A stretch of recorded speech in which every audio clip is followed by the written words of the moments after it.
Bonjour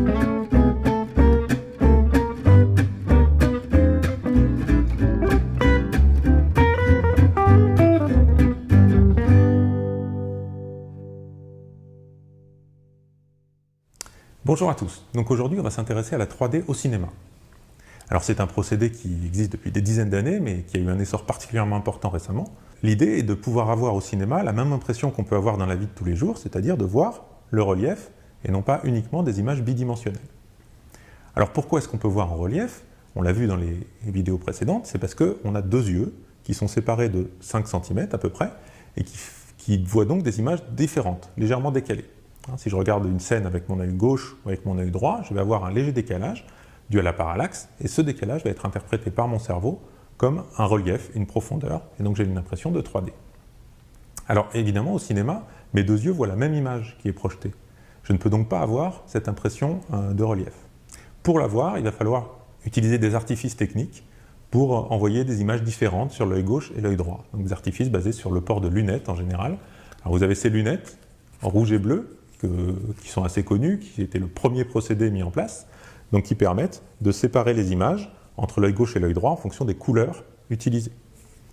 Alors vous avez également un procédé plus récent basé sur la polarisation de la lumière avec des lunettes qui ont l'air uniformes comme ça, mais qui en fait sont différentes pour l'œil gauche et pour l'œil droit. Et puis vous avez aussi des lunettes actives un peu plus lourdes comme celle-ci, qui permettent de projeter alternativement des images pour l'œil gauche et pour l'œil droit différentes. Donc on va passer en revue ces différents procédés. Et on va commencer par le plus ancien, le système dit anaglyphe, donc basé sur ces lunettes bicolores. Donc le principe de ces lunettes est basé sur le fait que chaque image en couleur peut être décomposée sur 3 couleurs primaires qui sont le rouge, le vert et le bleu. C'est la synthèse additive. Donc comme on n'a que deux yeux, on va séparer les images en 2 couleurs complémentaires, donc souvent le rouge et le cyan étant un mélange de vert et de bleu, mais ça marcherait aussi avec le magenta et le vert, ou le jaune et le bleu. Donc si vous avez des lunettes comme ça chez vous, ça arrive, vous pouvez les trouver dans des magazines ou au cinéma, parfois vous en avez peut-être chez vous, mettez-les et on va observer ce qui se passe sur des exemples. Alors ici par exemple vous avez une image, noir et blanc, que l'on peut colorer soit en rouge, soit en cyan. Si vous regardez cette image avec vos lunettes, vous allez voir qu'en fonction de l'œil avec lequel vous regardez, vous allez voir seulement l'animal rouge ou seulement l'animal cyan. En particulier, si vous regardez à travers le filtre rouge, donc avec votre œil gauche, vous allez voir en noir l'animal cyan, de façon assez contre-intuitive. Si vous regardez à travers le filtre cyan, avec votre œil droit, vous allez voir l'animal rouge qui va apparaître en noir. Alors voyons un petit peu plus en détail comment ça se passe. Alors, comme vous n'avez pas tous des lunettes, je vais utiliser un écran pour vous expliquer un petit peu ce qui se passe. Prenons un écran. Sur cet écran, j'ai projeté une image de l'animal rouge sur fond blanc. Alors, pour simuler les lunettes, j'ai ici un filtre en plastique rouge qui est donc un filtre qui absorbe l'ensemble des couleurs du spectre, sauf le rouge, qui lui est transmis, donc va passer à travers ce film. Donc si je place ce film devant le fond blanc, je vais observer que j'observe un fond rouge. Le fond blanc est composé de l'ensemble des couleurs du spectre et seul le rouge passe à travers le filtre pour arriver jusqu'à vos yeux. Vous voyez un fond rouge. L'animal, lui, est rouge, donc il va également être son image va être complètement transmise par le filtre rouge. Et donc quand je passe le filtre rouge sur l'animal, vous ne le voyez plus, puisque vous observez en fait une image rouge sur fond rouge. Donc vous ne voyez rien. Si j'avais fait la même chose avec un filtre cyan, on aurait vu l'inverse. Alors pour être encore plus clair, je vais passer successivement devant la caméra un filtre rouge et un filtre cyan, et vous allez voir apparaître successivement les deux animaux. Voilà l'image avec les deux animaux. Je vais maintenant placer devant la caméra un filtre rouge. Voilà l'image avec les deux animaux. Vous voyez apparaître l'animal cyan en noir et l'animal rouge disparaît. Je vais maintenant faire la même chose avec un filtre cyan. Vous voyez disparaître l'animal cyan et apparaître en noir l'animal rouge. C'est donc sur ce principe que marche ce type de lunettes.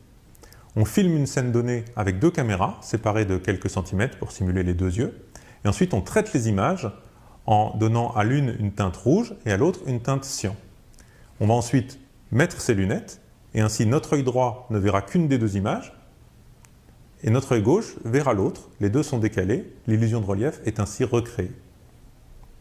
Alors c'est assez facile à réaliser chez soi.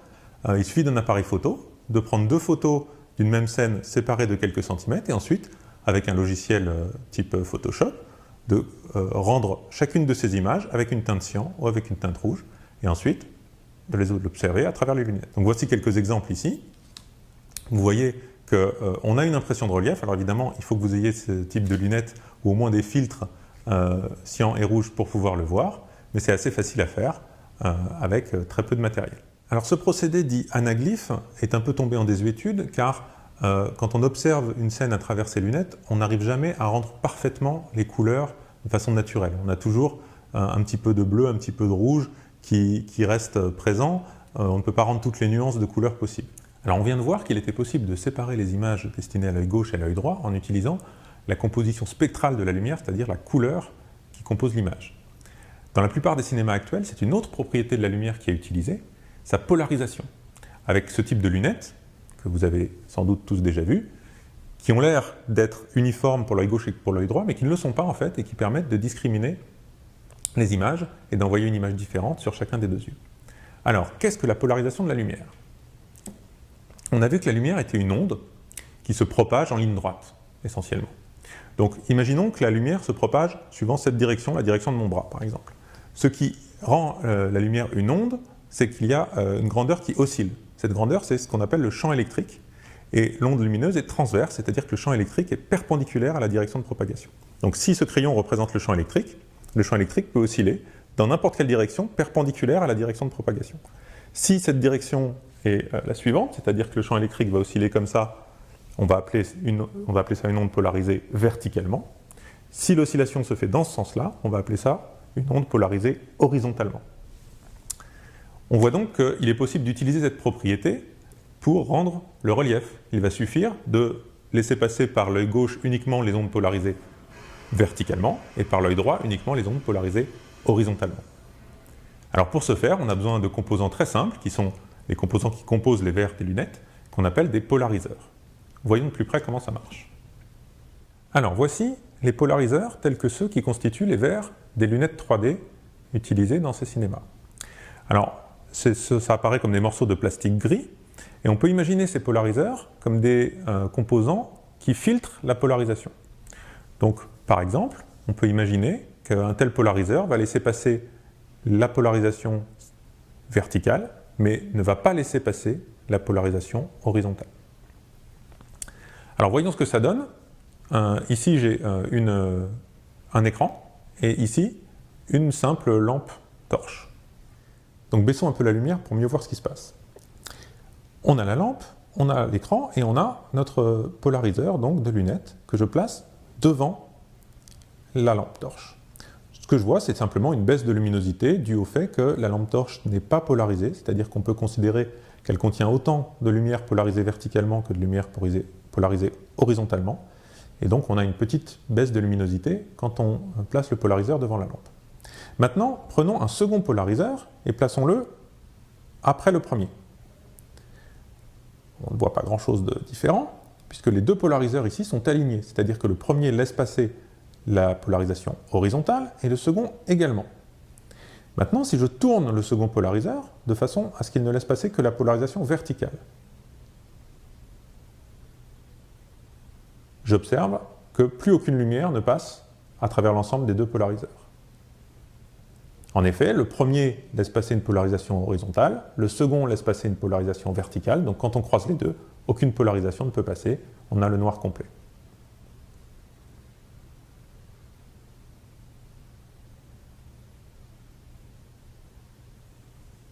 C'est ainsi que fonctionnent vos lunettes 3D au cinéma.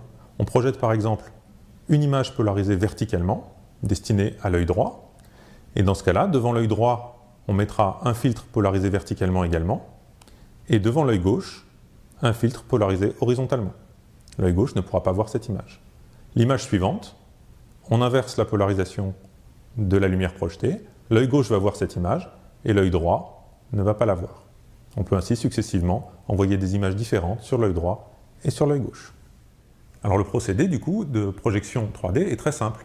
Il suffit de, comme d'habitude, filmer 2 scènes avec un léger décalage et de polariser les images d'une scène verticalement et les images de l'autre scène horizontalement. Ces images vont se réfléchir sur l'écran et ensuite arriver à nos yeux, et les polariseurs devant les yeux vont permettre de laisser passer uniquement pour l'œil gauche certaines images et pour l'œil droit d'autres. Alors attention, il faut que l'écran sur lequel se réfléchit la lumière conserve la polarisation. Ce n'est pas le cas des écrans classiques où en général par réflexion la polarisation est perdue, elle est renvoyée dans n'importe quelle direction. Donc on utilise des écrans spéciaux, ce qui demande un petit peu d'équipement et les salles doivent être adaptées pour la 3D dans ce cas, afin que la projection puisse avoir lieu. Alors ces lunettes ont l'avantage d'être peu chères, vous pouvez les garder à la fin de la séance, elles conduisent à une légère diminution de la luminosité de l'image, mais qui est facilement compensable juste en envoyant des images plus lumineuses sur l'écran. Alors petite subtilité, en utilisant des polariseurs verticaux et horizontaux, comme je l'ai mentionné précédemment, on risque d'avoir un changement de luminosité quand on penche la tête par rapport à l'axe. Donc pour éviter ça, on utilise le même type de polariseurs, mais dits circulaires, qui sont donc des compositions de polariseurs linéaires verticaux et horizontaux. Ça ne change rien sur le principe, mais ça permet de conserver une luminosité constante, même si on bouge un petit peu la tête. Alors certains distributeurs de cinéma ont fait un choix différent pour leur projection 3D. Ils n'utilisent pas ces lunettes à polariseur, avec un écran donc spécifique. Ils ont choisi de garder le même écran que d'habitude et d'utiliser les lunettes dites actives, comme celle-là. Donc c'est des lunettes un petit peu plus encombrantes, un petit peu plus lourdes, avec un système électronique actif dedans, qui utilise le fait que les images sont projetées une par une pour l'œil gauche, une pour l'œil droit, une pour l'œil gauche, une pour l'œil droit, de façon successive, très rapidement évidemment, une fréquence de plusieurs dizaines de hertz, donc plusieurs dizaines d'images par seconde, pour que l'œil ne perçoive pas cette succession d'images et voit une image continue. Alors on se base donc cette fois-ci sur un procédé temporel, en envoyant alternativement des images différentes. Alors pour ce faire, pour que ça marche, il faut qu'on force l'œil gauche à voir seulement les images destinées à l'œil gauche et l'œil droit à voir les images destinées à l'œil droit. Alors comment ça fonctionne? On va par exemple projeter une image destinée à l'œil gauche.